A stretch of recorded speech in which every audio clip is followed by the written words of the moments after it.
और भेदभाव की शुरुआत। एक छोटे से गांव में शांति देवी नाम की एक औरत रहती थी। उनके दो बेटे थे, बड़ा बेटा सुरेश, छोटा बेटा रमेश। दोनों मेहनती और आज्ञाकारी थे। शांति देवी का सपना था कि घर में ऐसी बहू आए जो बहुत सारा दहेज लाए। घर में पैसा हो, सामान हो और रुतबा बढ़े। कुछ समय बाद सुरेश की शादी तय हो गई। लड़की का नाम था रीना। रीना बहुत अमीर घर की बेटी थी। शादी में ढेर सारा दहेज आया, फ्रीवी, सोना, फर्नीचर, बड़े बड़े सूटकेस, पूरा घर सजाया गया। ढोल बजे, मिठाई बोटी, आरती हुई। शांति देवी खुशी से फूली नहीं समा रही थी। उन्होंने रीना को गले लगाया और बोली, मेरे घर की लक्ष्मी आ गई। रीना को बड़ा कमरा दिया गया, नरम बिस्तर, अलमारी, आईना, सब कुछ। कुछ महीनों बाद छोटे बेटे रमेश की शादी भी तय हो गई। इस बार बहू का नाम था सीता। सीता गरीब घर की लड़की थी। उसके पिता मजदूर थे। दहेज देने की उनकी हैसियत नहीं थी। वो सिर्फ एक छोटी सी पोटली और ढेर सारे संस्कार लेकर ससुराल आई। न डोल बजे, न मिठाई बोटी। शांति देवी ने बस धीरे से कहा, अंदर आ जाओ। सीता ने चुपचाप उनके पैर छुए। उसकी आंखों में डर भी था और नए घर के सपने भी। लेकिन उसे छोटा सा कमरा दिया गया जो स्टोर जैसा था। उसी दिन से घर में फर्क साफ दिखने लगा।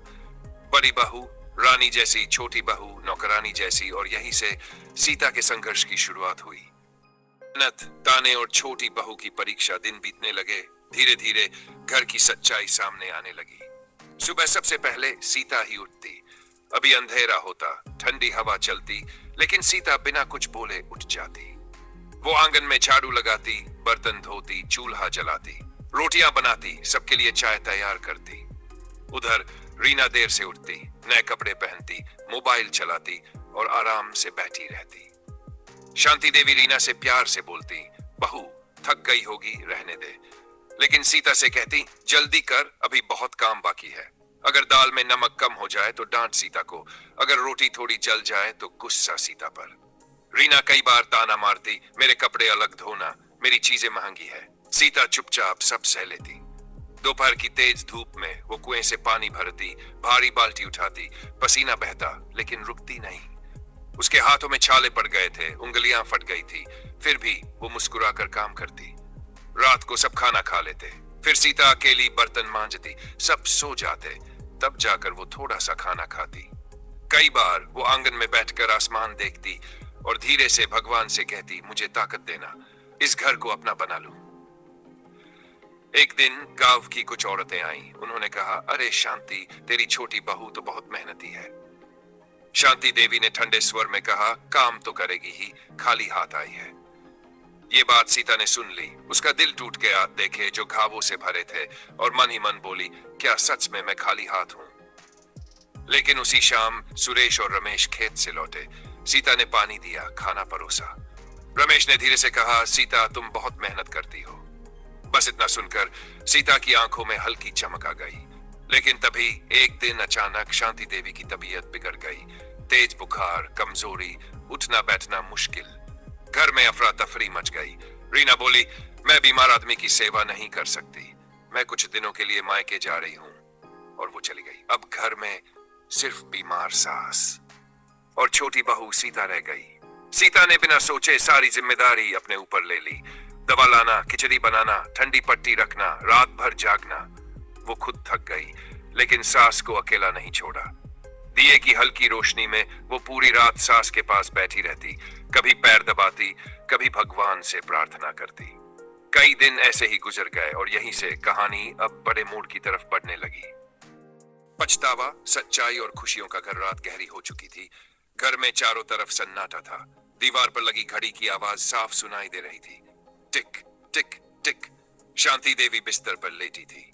बुखार अब थोड़ा कम था, सांसें धीरे धीरे चल रही थी। उन्होंने धीरे से आंखें खोली। कमरे में हल्की सी रोशनी थी, एक छोटा सा दिया जल रहा था। उन्होंने सिर घुमाया और उनकी नजर सीता पर पड़ी। सीता जमीन पर बैठी थी, दीवार से सिर टिका हुआ, हाथ अब भी शांति देवी के पैरों पर थे। वो बैठे बैठे ही सो गई थी। उसका चेहरा थका हुआ था, बाल बिखरे थे, आंखों के नीचे काले घेरे। लग रहा था कई दिनों से ठीक से सोई ही नहीं। ये देखकर शांति देवी का दिल कांप उठा। उन्हें याद आने लगी अपनी सारी बातें, अपने ताने, अपना गुस्सा, अपमान। खाली हाथ आई है, हर शब्द अब उन्हें खुद पर शर्म दिला रहा था। उनकी आंखों से आंसू बहने लगे, धीरे धीरे तकिए को भिगोते हुए। उन्होंने कांपते हाथ से सीता के सिर पर हाथ रखा, धीरे से बोली, सीता। सीता तुरंत उठ बैठी, घबरा कर बोली, मां जी, पानी दूं, दवा दूं? शांति देवी रो पड़ी। उन्होंने उसका हाथ पकड़ लिया और बोली थी, मुझे माफ कर दे। सीता हैरान रह गई, पहली बार किसी ने उसे इस घर में बेटी कहा था। शांति देवी बोली, मैंने तुझे कभी समझा ही नहीं। मैं पैसों को ही सब कुछ समझती रही, लेकिन असली दौलत तो तू है। तूने मेरी जान बचाई है। सीता की आंखें भर आई। वो बोली, मां जी, आपकी सेवा करना मेरा फर्ज है। आप ही तो मेरा परिवार हो। दोनों गले लगकर रो पड़ी, बहुत देर तक।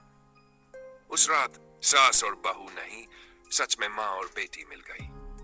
सुबह हुई, सूरज की हल्की किरणें आंगन में पड़ी, पंछी चहचहाने लगे। घर का माहौल बदल चुका था। शांति देवी ने प्यार से आवाज लगाई, सीता बेटा, इधर आ। आवाज में अब डांट नहीं, सिर्फ ममता थी। उन्होंने कहा, आज से तू अकेली काम नहीं करेगी, हम सब मिलकर काम करेंगे। कुछ दिनों बाद रीना मायके से वापस आई। उसने देखा घर का माहौल बिल्कुल बदल गया है। सास और सीता साथ हंस रही है। उसे अपनी गलती समझ आ गई। वो धीरे से सीता के पास आई और बोली, मुझे माफ कर दो, मैंने तुम्हें कभी बहन नहीं माना। सीता मुस्कुराई, दीदी, अब सब भूल जाओ। दोनों गले मिल गई। अब घर में सब साथ बैठकर खाना खाते, साथ काम करते, साथ हंसते। आंगन में फिर से खुशियां लौट आई। तुलसी के पास रोज दिया जलता, घर में शांति रहती। शांति देवी अक्सर कहती, मेरी छोटी बहू ही मेरे घर की असली लक्ष्मी है। सीता शर्मा कर मुस्कुरा देती, और सच में अब वो घर सिर्फ मकान नहीं रहा, एक खुशहाल परिवार बन गया। सीख, गरीबी बुरी नहीं होती, दिल का छोटा होना बुरा होता है। पैसा सुख दे सकता है, लेकिन प्यार ही घर को स्वर्ग बनाता है।